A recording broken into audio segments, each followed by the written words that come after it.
इस वीडियो में हम आपको बताएंगे एडवर्ब क्लाउज ऑफ टाइम, समय बताने वाले क्रिया विशेषण उपवाक्य। समय बताने वाले क्रिया विशेषण उपवाक्य समय कौन बताएगा? क्लाउज, दो क्लाउज होते हैं, एक फर्स्ट एक्शन का, दूसरा एक्शन का होगा। ठीक है, तो इसमें क्लाउज के बीच का जो कंजक्शन होता है, यानी दोनों को जोड़ने वाला जो कंजक्शन का काम करेगा, जो शब्द कंजक्शन का काम करेगा, वो आज का शब्द है हमारा आफ्टर। आफ्टर के बाद में क्या करते हैं? परफेक्ट टेंस का यूज़ करते हैं। ठीक है, आफ्टर के बाद में परफेक्ट टेंस होगा। जस्ट एज का यूज़ तब करते हैं जब जो है सही समय पर जो काम होता है उसके लिए हम जस्ट एज का प्रयोग करते हैं, जब सही समय पर कार्य हो। और एज सून एज का प्रयोग हम तब करते हैं जब पहला एक्शन हो जाता है फिर दूसरा एक्शन शुरू होता है, तो तब हम एज सून एज का यूज़ करते हैं। तो इनका इस प्रकार से कंजक्शनों का यूज़ है। अब जो है हम आपको करवा रहे हैं पहला क्लाउज आज का। जैसे अगर मैं यहाँ लिखता हूँ ही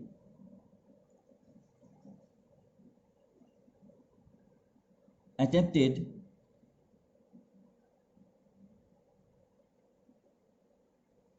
answers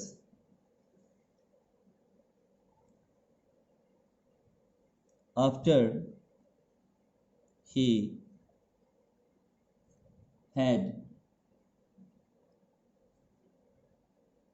read the passage। He attempted answers, उसने उत्तर देने का प्रयास किया। attempted प्रयास किया। He attempted answers, उसने उत्तरों का प्रयास किया।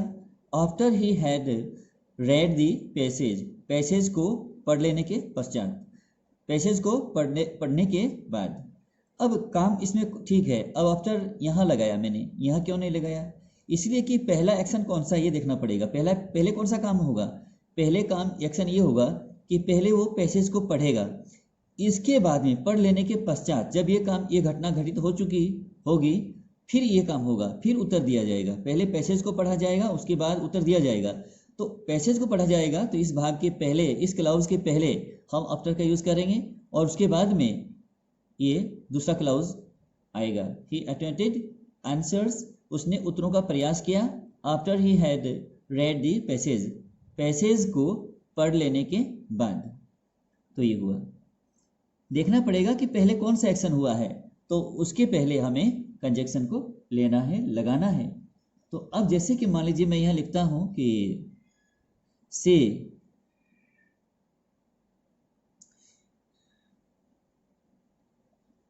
वॉश्ड डिशेज, उसने तस्तरियों को साफ किया या धोया मान लीजिए। आफ्टर she had meal, उसने तस्तरियों को धोया। आफ्टर she had meals, उसके भोजन खा लेने के पश्चात। अब हैव का अर्थ है खाना, टेक का अर्थ है खाना और ईट का अर्थ है खाना, तीनों का अर्थ। अब हमें क्या करना है? हेड के बाद में क्या लगाना है? थर्ड फॉर्म लगाना है। तो टेक का थर्ड फॉर्म क्या होता है? टेकन। तो यहाँ मैं टेकन लिख सकता था। अगर मान लीजिए यहाँ ईट लिखता मैं, तो ईट का थर्ड फॉर्म क्या होता? ईटन। तो यहाँ ईटन आता, हैड ईटन, हैड टेकन। तो फिर हैव मीनी भी खाना होता है, खाने पीने की चीज़ों के लिए हैव लगाते हैं। तो हैव का थर्ड फॉर्म क्या हुआ? हैड। तो ये तो हेड है, हेल्पिंग वर्ब, और ये हेड है मेन वर्ब के रूप में। तो ये आपको पता, ध्यान रखना पड़ेगा पूरा कि इसमें हैड दो बार क्यों आया है। इसलिए आया है कि ये तो मेन वर्ब के रूप में और ये हेल्पिंग वर्ब के रूप में। तो सी वॉश्ड डिशेज, उसने तस्तरियों को धोया। आफ्टर सी हैड मील्स, भोजन खा लेने के बाद, उसके भोजन खा लेने के बाद उसने तस्तरियों को धोया। क्या वो तस्तरियों को पहले धो लेगी? क्या भोजन बाद में खाएगी? नहीं, भोजन वो पहले खाएगी, उसके बाद में जूठन जो तस्तरियां हैं उनको वो धोएगी, अर्थात साफ करेगी। ठीक है ना? तो पहले काम भोजन खाने का हुआ है, तो ये परफेक्ट टेंस हुआ। उसके बाद में क्या हुआ है? ये काम हुआ है, ये एक्शन हुआ है। ठीक है, तो ये ध्यान रखना है आपको। अब इसके बाद अगला देखिए सेंटेंस क्लाउज का। अगला क्लाउज जैसे मान लीजिए मैं यहाँ लिखता हूं improve your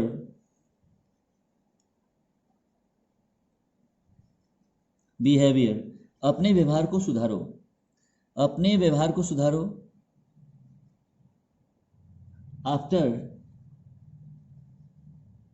after you had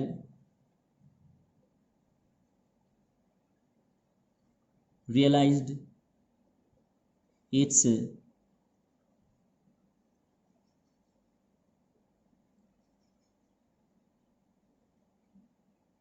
importance. Improve your behavior. अपने व्यवहार को सुधारो। After you had realized its importance.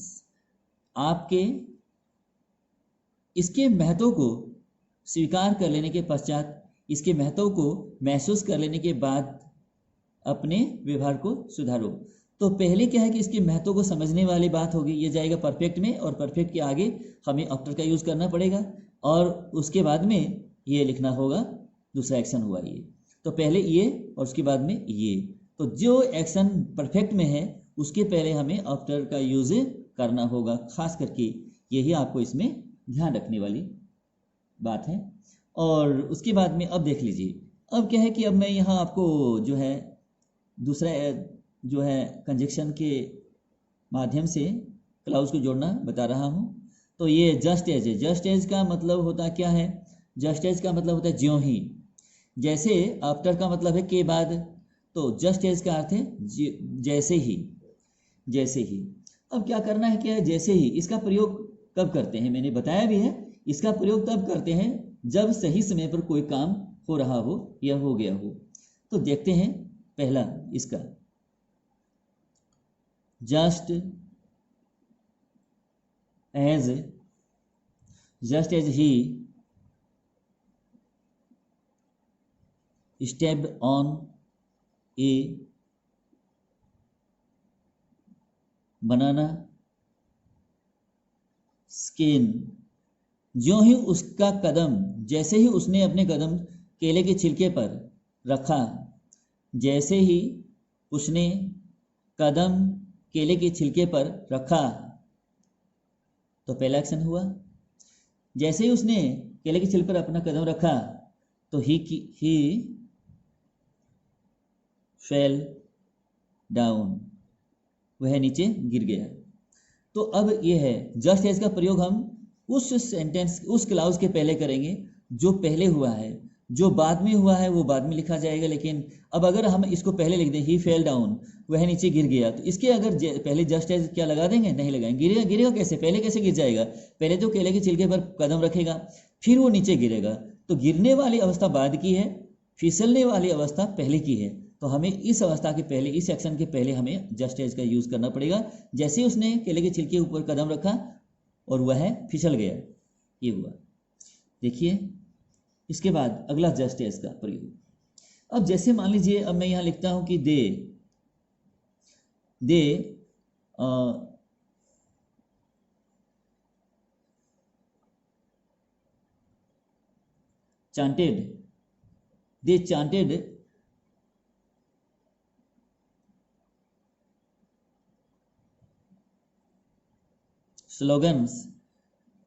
chanted slogans, उन्होंने नारे लगाए,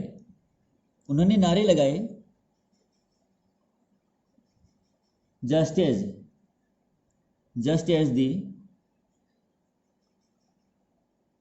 लीडर climbed up। अब इसके बाद में क्या है कि climbed up द स्टेज कर देते हैं यहाँ, अब the stage. They chanted slogans, उन्होंने नारे लगाए। जस्ट एज, जैसे ही the leader climbed up the stage, जैसे ही लीडर मंच के ऊपर आया, जैसे ही लीडर मंच पर चढ़ा, उन्होंने नारे लगाए। क्या वो नारे पहले लगा देंगे? नहीं। पहले काम कौन सा होगा? पहले काम होगा लीडर का मंच पर आने का। तो लीडर मंच पर आया है, जैसे ही लीडर मंच पर आया है, फिर उन्होंने क्या हुआ है कि स्लोगन करना शुरू कर दिया, नारे लगाने शुरू कर दिए उन्होंने। तो they chanted slogans just as the leader climbed up the stage, ये हुआ। देखिए अगला क्लाउज जो है अगर मान लीजिए मैं यहां लिखता हूं जस्ट एज, जैसे ही ए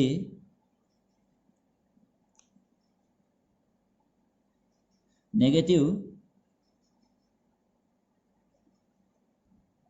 थॉट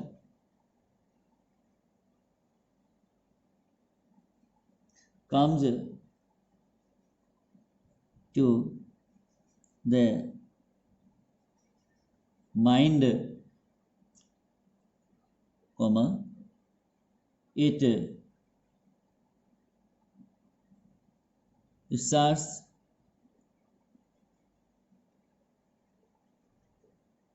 getting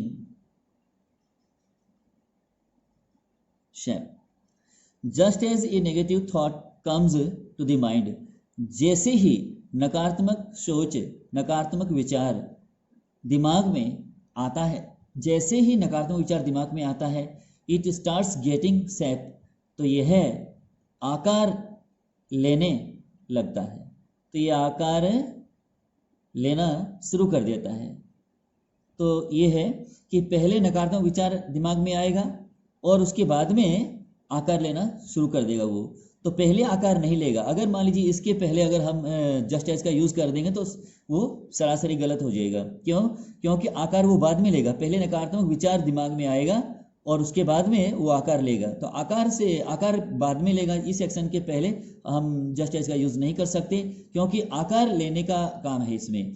तो इसमें काम कौन सा है? नकारात्मक विचार के आना।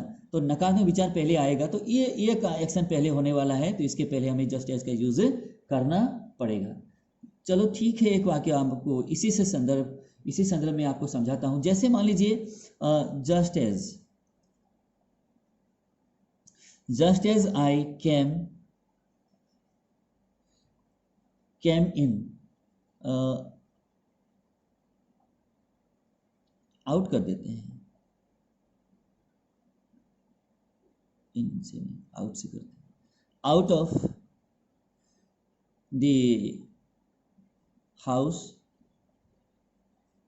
Just as I came out of the house, जैसे ही मैं घर से बाहर आया, जैसे ही मैं घर से बाहर आया, तो यहां कोमा लग जाएगा क्योंकि पहला एक्शन इसमें है। द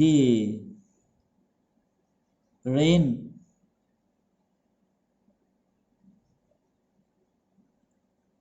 स्टार्टेड, जैसे ही मैं घर से बाहर आया, द रेन स्टार्टेड, वर्षा शुरू हो गई।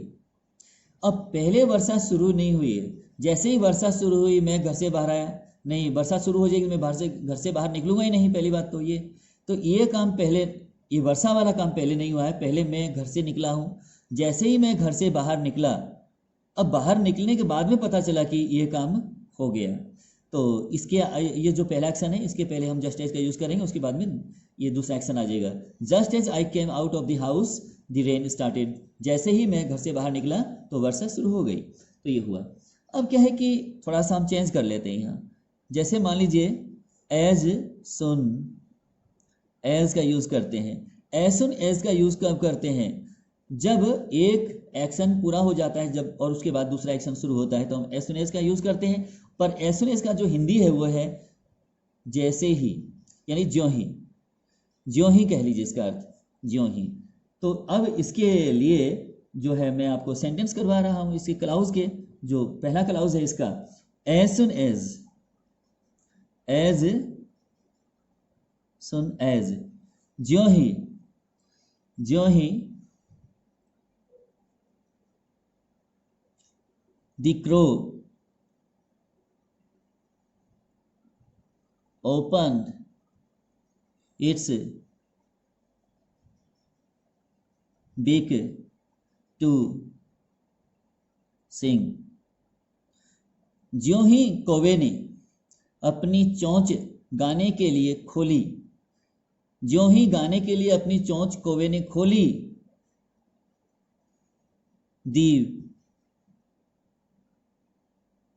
the piece of the